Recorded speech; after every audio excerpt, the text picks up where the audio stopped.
The People's Mujahideen Organization of Iran, PMOI, an activist organization seeking to depose the current regime, warns of an increase in terror attacks as the political situation worsens. Iranian security analysts confirming these views report of Tehran-sponsored terrorist cells within Europe and the USA, organized by the Quds Force directed by the IRGC. Iran's Quds Force's role is to train and support terrorist groups worldwide and is directly under the control of Ayatollah Ali Khamenei, Iran's supreme leader. Stratfor, the security intelligence unit, also warns of an increase in terrorism as the nuclear agreement dissolves into dust and problems multiply in the Straits of Hormuz. The Iranian regime is facing crises from all directions, said Shaheen Gobadi, a PMOI spokesman, and he warns of a stepping up of Iranian terrorist activity. He continues, "In this situation, the mullah's only solution is resorting to stepped-up suppression, more arrests, more terrorism and extremist measures abroad to maintain the regime's balance and to prevent the situation from further deteriorating."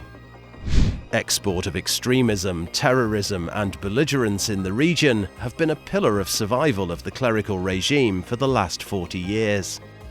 He added, "This pillar has complemented the other pillar, total repression and suppression.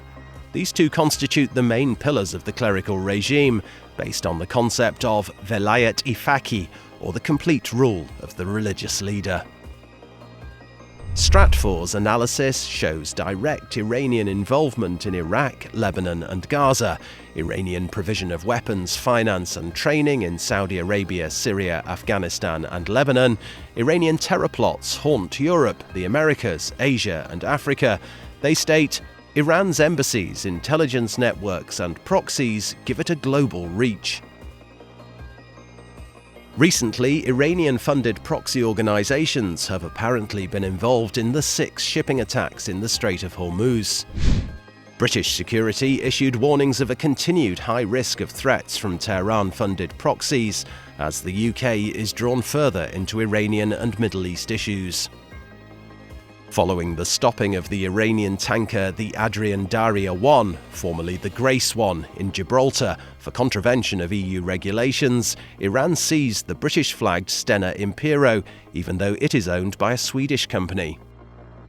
The US called on the UK, France and Germany to add to the naval force protecting Persian Gulf shipping. Britain sent HMS Duncan and HMS Montrose with orders to protect all British ships in the Strait of Hormuz. Thus far, France has not committed any warships, and Germany has said no. The Iranian tanker Adrian Darya 1 was released after Iran gave a solemn undertaking that it would not deliver its oil to Syria. It then proceeded to Syria and apparently unloaded its oil. The Stena Impero and many of her crew are still held in Iran. Shaheen Gobadi of the PMOI said of the Iranian regime's position, "The expansion of the regime's conduct in the region did not stem from its strength and prowess. Rather, it was the consequence of the weak approach of the international community. Until 2 years ago, they paid no price for its outlaw conduct." Gobadi added, "More sanctions must be placed on the leadership of the Iranian regime, and they should be designated as terrorists. The ultimate solution is regime change by the Iranian people and the resistance. The West should recognize the right of the people of Iran and the resistance for regime change and should stand on their side."